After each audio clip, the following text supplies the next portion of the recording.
November 11, 1940, 23:00 hours. Sub-Lieutenant John Lamb gripped the observer's cockpit rim and stared down at Taranto harbor.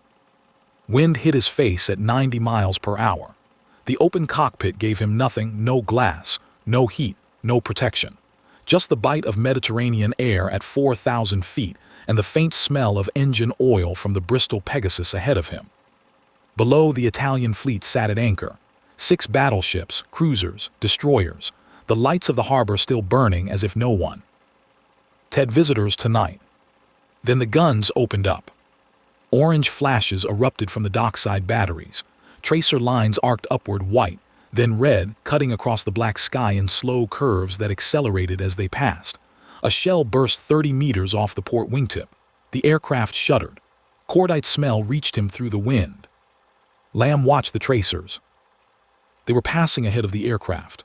Not behind, not below, ahead, every burst, every battery ahead.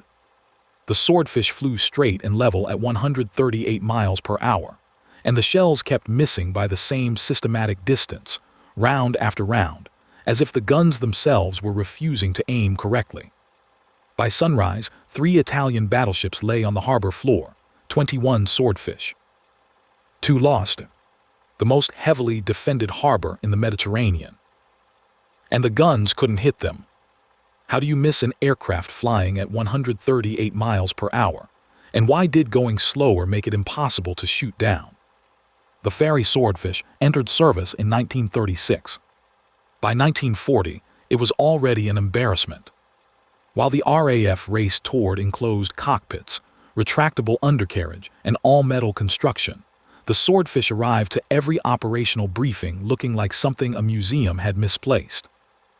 Fabric wings over a metal frame, fixed landing gear, open cockpit for a crew of 2 or 3, a biplane configuration abandoned by every other major air force before the decade began.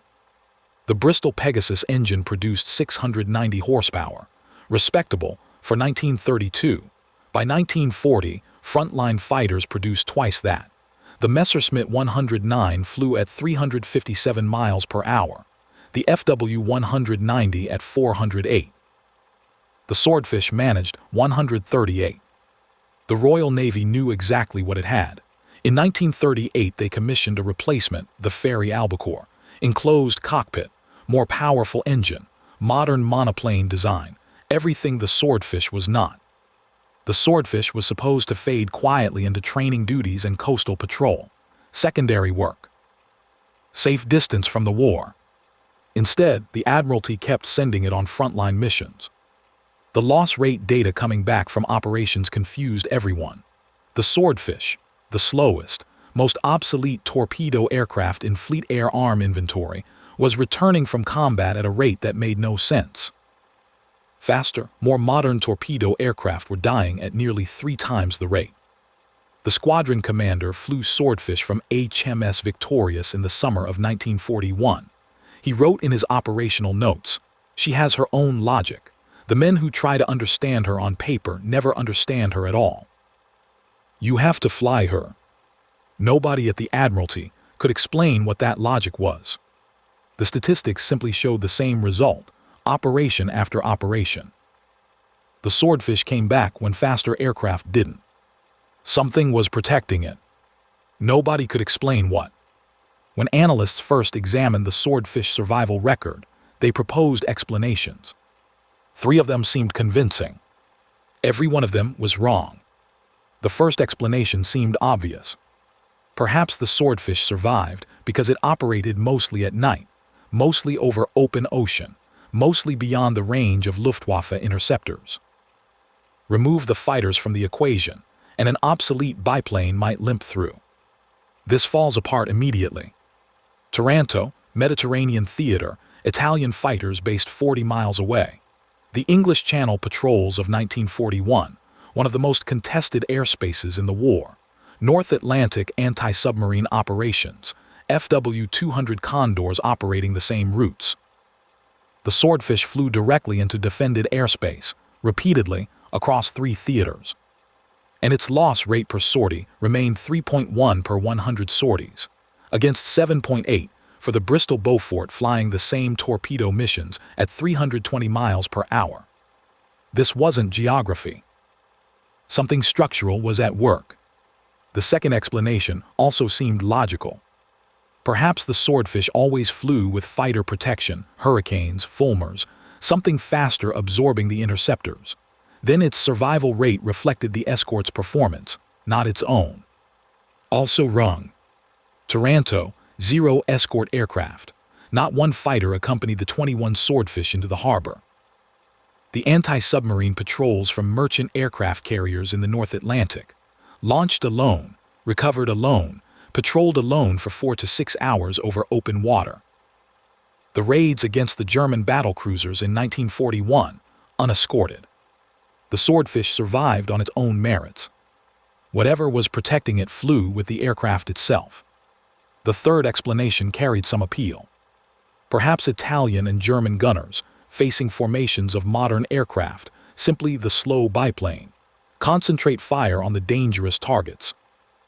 Let the obsolete one go. The evidence says precisely the opposite. At Taranto alone, Italian batteries fired approximately 13,000 anti-aircraft rounds during the 2 attack waves, every gun in the harbor engaged. Surviving Swordfish crews reported the sky so thick with tracer that individual bursts were indistinguishable from the general wall of fire. Italian after-action reports listed the British aircraft as the primary engagement target throughout the entire attack. The gunners weren't ignoring the Swordfish. They were shooting at it with everything they had. They just couldn't hit it. The problem wasn't the Swordfish. The problem was the guns. To understand why the guns failed, you need to understand one thing about how anti-aircraft fire works. A shell is not a wall. It travels in a straight line at roughly 880 meters per second. The aircraft it's aimed at also travels forward continuously while the shell is in flight. So a gunner who aims directly at an aircraft will always miss.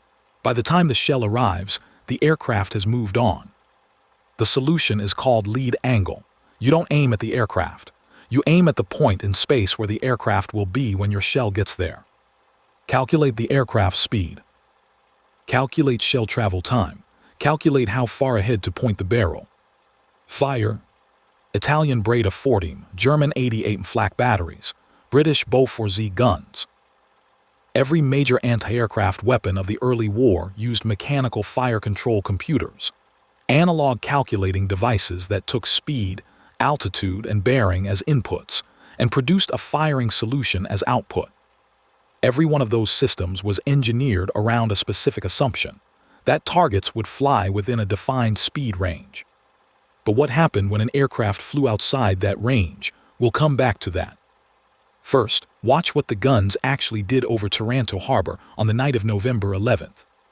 Sub-Lieutenant Lamb's Swordfish crossed the harbor entrance at 23:17. The flares dropped by the first wave were still burning, white magnesium light hanging under parachutes, casting sharp shadows across the anchored fleet.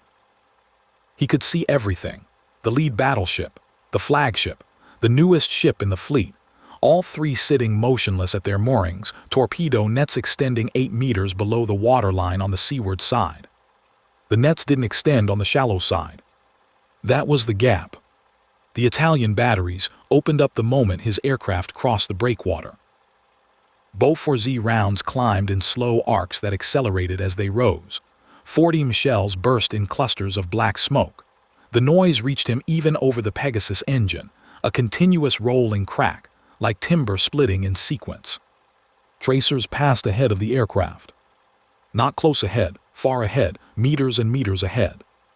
Lamb held course, 138 miles per hour. Descending through 1,000 feet, then 500, then 200. The harbor surface below him reflecting the flare light in long orange streaks. Torpedo hanging beneath the fuselage, 18-inch diameter, 1,610 pounds. At 30 feet above the water, he released it.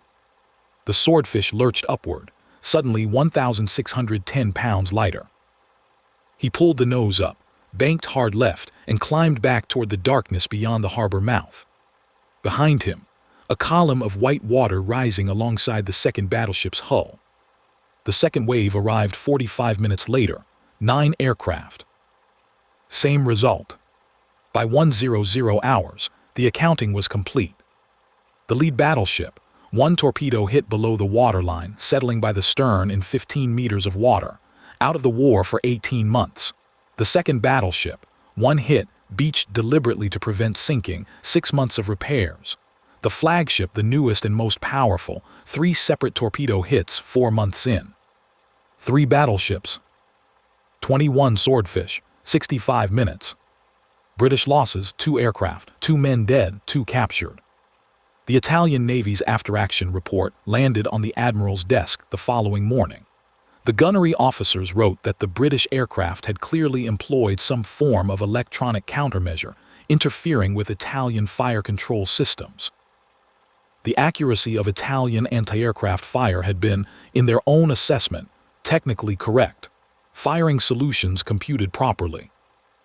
Barrel elevation and lead angles applied as trained. The shells simply kept landing in empty space, slightly ahead of the targets. They concluded the British were jamming their equipment. They were not. Now we can answer the question. The Italian gunners weren't jamming victims. They weren't incompetent. They weren't distracted. Their fire control computers were working exactly as designed. That was the problem. Every anti-aircraft system in 1940 was built around a minimum target speed. Below that threshold, the mechanical calculators had no valid input range. The Italian Breda fire control tables, the German 88 flak targeting systems, the Beaufort-Z predictors. All of them engineered for targets flying between 180 and 400 miles per hour. The Swordfish flew at 138 miles per hour. Not slower than optimal, below the minimum calculable range entirely. Here is what that meant in practice. A Beaufort-Z shell travels 880 meters per second. At 800 meters range, it takes 0.9 seconds to reach the target. In 0.9 seconds, an aircraft flying at 138 miles per hour moves 55 meters forward, so the gunner needs to aim 55 meters ahead of where the aircraft currently is. But his fire control computer was calibrated for a minimum speed of 180 miles per hour. At that speed, the aircraft moves 72 meters in 0.9 seconds. So the computer told him to aim 72 meters ahead. The aircraft was 55 meters ahead. The shell landed 17 meters in front of it. Every round, every battery. Every correctly computed firing solution produced the same result, 17 meters of empty air, ahead of the target, on every single shot. A gunner who panicked and fired randomly had a better chance of hitting the Swordfish than a gunner who worked his instruments correctly.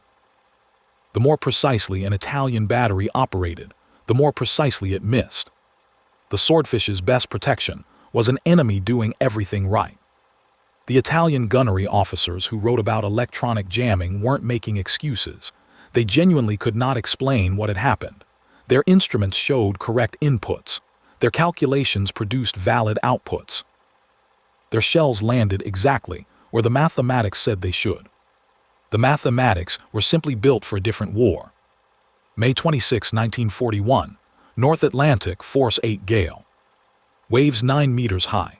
Wind speed 65 kilometers per hour. Conditions that grounded every modern carrier aircraft in the Fleet Air Arm inventory. HMS Ark Royal launched 15 Swordfish anyway. The target, Bismarck, 50,000 tons. The most powerful battleship afloat. She had already sunk HMS Hood 4 days earlier, 1,415 British sailors dead in under 3 minutes. Now she was running for Brest, 700 miles away. At 28 knots she would reach safety in 30 hours. No surface ship could catch her. No other aircraft could fly in these conditions. The Swordfish could. Low stall speed, biplane lift curve, tolerance for rough handling on a pitching deck in weather that made modern carrier operations impossible. Pilots strapped in, soaked through, and flew. The second wave found Bismarck at 21:00 hours. 15 aircraft attacking from multiple angles simultaneously, each one flying the same 138 miles per hour that had defeated Italian fire control 7 months earlier. Bismarck's anti-aircraft batteries opened up. Her gunnery officers faced the same targeting problem as Taranto and found the same answer. 2 torpedoes hit. The second struck Bismarck's stern, jamming both rudders 15 degrees to port. The most powerful battleship in the world began turning in helpless circles. By 9:00 the next morning, British cruisers had closed the distance. Bismarck went down at 9:00, May 27th. 2,300 men lost. The Swordfish that stopped her, 0 losses. February 12, 1942, the English Channel, broad daylight. 3 German capital ships made a full-speed run through the channel toward home ports. 280 Luftwaffe fighters flying continuous rotation above the fleet. The squadron commander requested 5 squadrons of fighter escort. He received 1. They arrived late, before his aircraft were even airborne. He took off anyway, 6 Swordfish, 18 men. Here the Swordfish's protection simply did not exist. Fighters don't use fire control computers. They don't calculate lead angles from targeting tables. A FW-190 pilot pulled alongside, aimed through a reflector sight and fired. Speed differential, closing geometry, mechanical calculators, none of it applied. The Swordfish had no answer for a gun pointed directly at it from 50 meters. The attack lasted 11 minutes. All 6 aircraft shot down, 13 men dead, 5 survivors pulled from the channel. No torpedoes hit.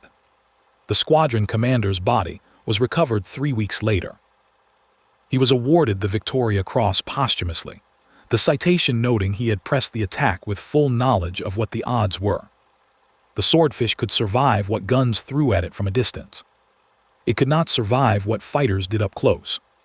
The solution was simple: send it somewhere without fighters. From 1942 onward, Swordfish operated primarily from merchant aircraft carriers, ordinary cargo ships with a 160-meter flight deck bolted on top. No hangar, no workshops, enough deck for a Swordfish to take off and land, nothing more. The aircraft that looked least suited to carrier operations turned out to be the only one that could manage them reliably. Low stall speed, light airframe, tolerance for rough handling on a pitching deck in Atlantic weather that kept every replacement aircraft grounded. In 4 years of North Atlantic patrol, Swordfish crews confirmed 21 U-boat kills and contributed to dozens more forced submersions, submarines driven under during critical attack windows on Allied convoys. In 1943, the Fairey Albacore, the aircraft specifically built to replace the Swordfish, was retired from frontline service. The Swordfish was not. The Albacore flew faster, 161 miles per hour. Fast enough to enter the calculable range of enemy fire control systems, fast enough to be reliably targeted. Its one improvement over the Swordfish turned out to be its fatal disadvantage. The Swordfish flew its last combat mission in August 1945, 9 years in frontline service, 2 world-changing operations, 21 U-boats, 3 battleships on the harbor floor. The aircraft that should have been retired before the war began outlasted everything built to replace it. We started with a question. How do you miss an aircraft flying at 138 miles per hour? And why did going slower make it impossible to shoot down? The answer was built into the weapons pointed at it. Every anti-aircraft system in 1940 was engineered for a world of fast, modern metal aircraft. The Swordfish was none of those things. It flew below the minimum calculable speed on every fire control table in the Italian, German, and Japanese inventories. Not slower than optimal outside the system entirely. Every correctly computed firing solution produced the same result: 17 meters of empty air ahead of the target on every single shot. The better the enemy gunner, the wider the miss. This is why the Swordfish outlived the Albacore, the Barracuda, every aircraft designed to replace it. Their improvements, speed, enclosed cockpits, modern construction, moved them into the range where enemy systems worked. The Swordfish stayed beneath it, not by design, not by intention. By accident of timing, It was built in 1934 for a war that hadn't started yet. By the time that war arrived, it was already obsolete.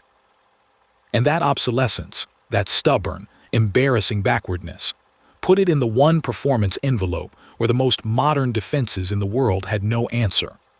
3 battleships on the harbor floor, Bismarck's rudders jammed in the North Atlantic, 21 U-boats sent to the bottom. By a canvas biplane that should have been retired before the war began.